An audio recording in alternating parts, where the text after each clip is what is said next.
मैं लालाराम मीणा, सहआचार्य समाजशास्त्र, PNKS राजकीय PG महाविद्यालय Dausa, BA part first, paper second.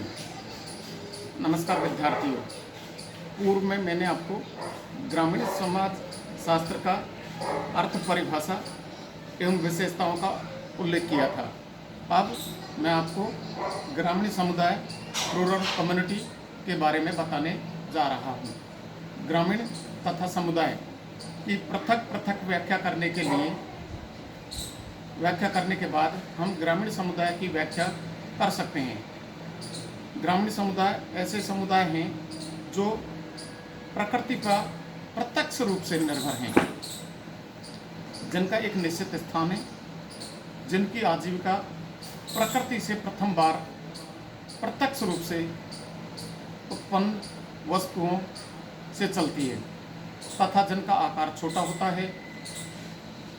इन समुदायों में घनिष्ठता, निकटता, प्राथमिक संबंध, अनौपचारिक और समानता पाई जाती है। ग्रामीण समुदाय की परिभाषा करते हुए मेरिल और एल रीज लिखते हैं, ग्रामीण समुदाय के अंतर्गत संस्थाओं और ऐसे व्यक्तियों का संकलन होता है जो छोटे से केंद्र के चारों ओर संगठित होते हैं तथा सामान्य प्राकृतिक हितों में भाग लेते हैं। ग्रामीण समुदाय में मानव के सभी हितों की पूर्ति होती है। इसी तरीके से आगे सिम्स महोदय के अनुसार ग्रामीण समुदाय की परिभाषा इस प्रकार दी गई है। ग्रामीण समुदाय को ऐसे बड़े क्षेत्रों में रहने की प्रवृत्ति बढ़ रही है जिसमें समस्त अथवा अधिकतर प्रमुख मानवीय हितों की पूर्ति होती हो। उसके बाद में सेंडरसन ने ग्रामीण समुदाय की परिभाषा इस तरीके से दी है। एक ग्रामीण समुदाय में स्थानीय क्षेत्रों के लोगों की सामाजिक अंतःक्रियाओं और उनकी संस्थाओं सम्मिलित होती हैं, जिसमें वह खेतों के चारों ओर बिखरी झोपड़ियों तथा पूर्व या ग्रामों में रहते हैं और जो सामान्य क्रियाओं के केंद्र हैं। इस प्रकार हम कह सकते हैं कि ग्रामीण समुदाय में सांस्कृतिक और सामाजिक समानताएं पाई जाती हैं तथा अनौपचारिक तथा प्राथमिक संबंधों की प्रधानता होती है और संयुक्त परिवार भी महत्वपूर्ण घटक के रूप में होता है। जनसंख्या का घनत्व कम होता है, अतः उनका आकार लघु होता है और कृषि तथा प्रकृति पर निर्भर होते हैं। उन्हें हम ग्रामीण समुदाय कहते हैं या ग्रामीण समुदाय के रूप में परिभाषित करते हैं। ग्रामीण समुदाय को अधिक स्पष्ट समझने के लिए हम यहाँ उनकी विशेषताओं का उल्लेख करेंगे। ग्रामीण समुदाय की विशेषता, कैरेक्टर्स ऑफ रूरल सोशोलॉजी। ग्रामीण समुदाय को हम ग्रामीण जीवन का अंग कह सकते हैं। इन विशेषताओं के आधार पर हम गांव और नगर में भेद किया जा सकता है। ग्रामीण समुदाय की प्रमुख विशेषता निम्न प्रकार हैं। प्रथम, फर्स्ट, ग्रामीण जीवन यापन प्रकृति पर निर्भर, living is based on nature. ग्रामीण समुदाय के लोगों का जीवन कृषि, पशुपालन, शिकार, मछली मारने और भोजन संग्रह करने आदि की क्रियाओं पर निर्भर है। इन सभी कार्यों के लिए व्यक्ति को प्रकृति के प्रत्यक्ष और निकट संपर्क में आना होता है। भूमि, मौसम, सभी प्रकृति के अंग हैं। मौसम के अनुरूप व्यक्ति अपने को ढालता है और व्यवसाय की प्रकृति को प्रभावित करने में प्राकृतिक अवस्थाओं का महत्वपूर्ण हाथ होता है। वर्षा, शीत, गर्मी आदि कृषि को प्रभावित करते हैं और कृषि ग्रामीणों का मुख्य व्यवसाय है, जबकि नगर का जीवन आधार उद्योग है। इसलिए नगरवासियों की प्रकृति से प्रत्यक्ष संपर्क होता है। वे नगरवासियों का प्रकृति से अप्रत्यक्ष संपर्क होता है। वे मशीन, कोयला, कारखाने, लोहा, धातु आदि निर्जीव पदार्थों के अधिक संपर्क में होते हैं। सेकंड पॉइंट, दूसरा पॉइंट, समुदाय का छोटा आकार, स्मॉल साइज ऑफ कम्युनिटी। प्रकृति पर प्रत्यक्ष निर्भरता समुदाय के आकार को छोटा बनाती है। इसका कारण यह है कि कृषि कार्य अथवा पशुचारण में जीवन यापन और उन्हें स्थान छोड़कर दूसरे स्थान जाना होता है। नगर उद्योग पर आश्रित नहीं होते, जहां हजारों आदमी एक ही व्यवसाय अथवा कारखाने में काम करते हैं, उन्हें हम नगर कहते हैं। और प्रकृति, पशुपालन, एक जगह से दूसरी जगह आना जाना, उसे हम ग्रामीण समुदाय कहते हैं। इसलिए आने जाने में व्यक्तियों को अधिक परेशानी होती है, इसलिए वो छोटे कम्युनिटी में रहते हैं और अपना एक कुटुंब बना करके अपना जीवन यापन करते हैं। ग्रामीण समुदाय को लघु समुदाय, ग्रामीण समुदाय और लघु समुदाय को एक दूसरे का पर्यायवाची के रूप में भी जाना जाता है। उसके बाद में आता है थर्ड पॉइंट, कम जनसंख्या, थिन पॉपुलेशन। गांव में प्रति वर्ग किलोमीटर जनसंख्या का अनुपात नगरों की तुलना में कम होता है।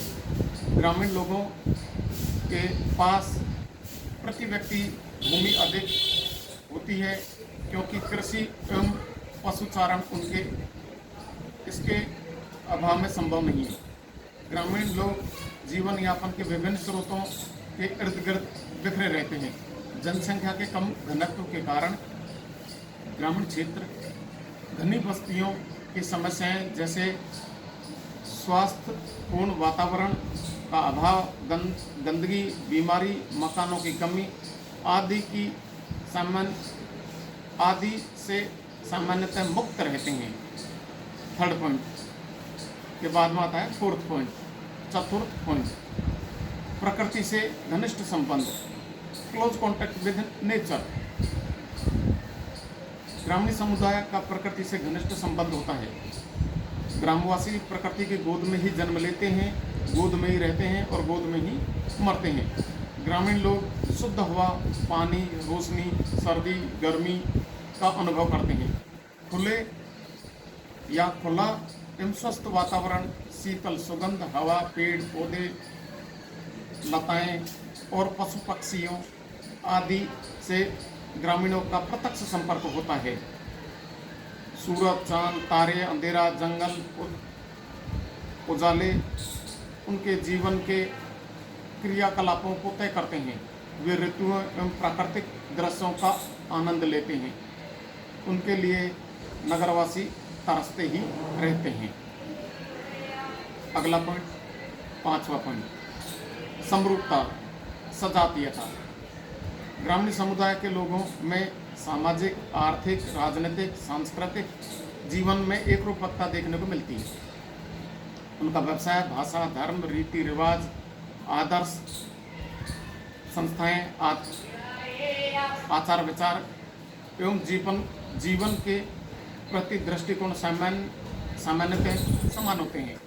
उनके जीवन में नगरीय लोगों की तरह अनेक विभेद और विषमताएं नहीं पाई जाती। उसके बाद में छठा पॉइंट, प्राथमिक संबंधों की प्राधान्यता, इम्पोर्टेंस ऑफ प्राइमरी रिलेशन। गांव का आकार छोटा होने के कारण प्रत्येक व्यक्ति एक दूसरे को व्यक्तिगत रूप से जानते हैं। मैं आपको पूर्व में भी बता चुका था कि संबंध 3 प्रकार के होते हैं, प्राथमिक, द्वितीयक, तृतीयक। प्राथमिक संबंध मुर्गा के अनुसार प्राथमिक संबंधी 8 प्रकार के होते हैं, द्वितीयक संबंधी 33 प्रकार के होते हैं और तृतीयक संबंधी 151 प्रकार के होते हैं। तो ग्रामीण समुदाय में प्राथमिक संबंधी अधिक पाए जाते हैं। संबंधों में घनिष्ठता होती है, व्यक्ति व्यक्तिगत रूप से एक दूसरे को जानते हैं। औपचारिक संबंधों का कोई मतलब नहीं होता है, संबंध अनौपचारिक होते हैं। ऐसे संबंधों का आधार परिवार, पड़ोस, नातेदारी होते हैं। गांव में वे कृत्रिमता से दूर होते हैं, उनमें पारस्परिक सहयोग एवं प्राथमिक नियंत्रण पाया जाता है। उसके बाद में 7वां पॉइंट, सरल एवं सादा जीवन, सिंपल लाइफ लिविंग। ग्रामीण लोगों का जीवन सरल और सादा होता है।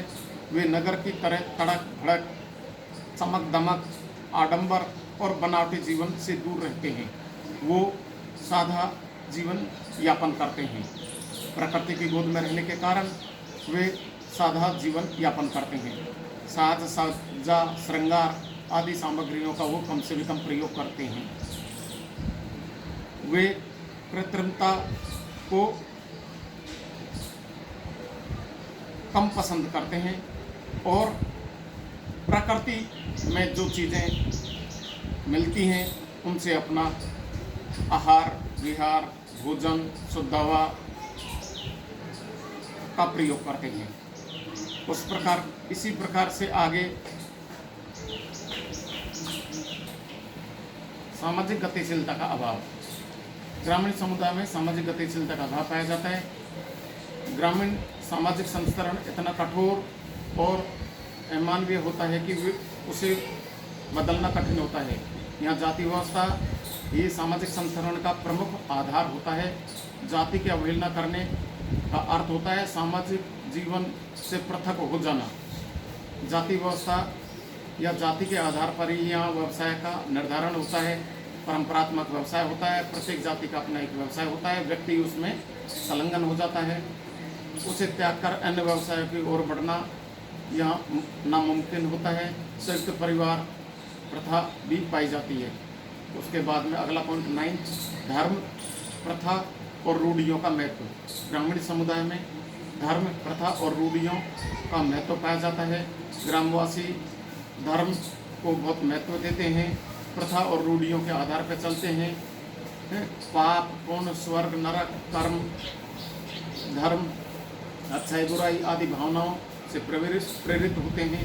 वे रूढ़ियों के आधार पर बाल विवाह मृत्युबोध विधवा पुनर्विवाह आदि छुआछूत दहेज आदि को प्रथाएं भी बहुत ज़्यादा हानिकारक होती हैं, परंतु उनका वो पालन करते चले जाते हैं। अब धीरे धीरे ये ख़त्म होती जा रही है। लास्ट पॉइंट 10वां, कम्युनिटी फीलिंग। ग्रामीण नगर की अपेक्षा छोटा होता है, अतः यहाँ के लोगों में गांव के प्रति लगाव, हम की भावना, सामुदायिक भावना, प्रेम, भाईचारा आदि अधिक पाया जाता है।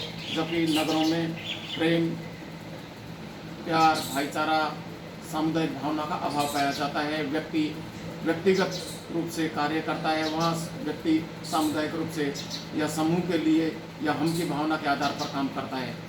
इसी तरीके से ये ग्रामीण समुदाय की विशेषताएं मैंने आपको बताई हैं। धन्यवाद।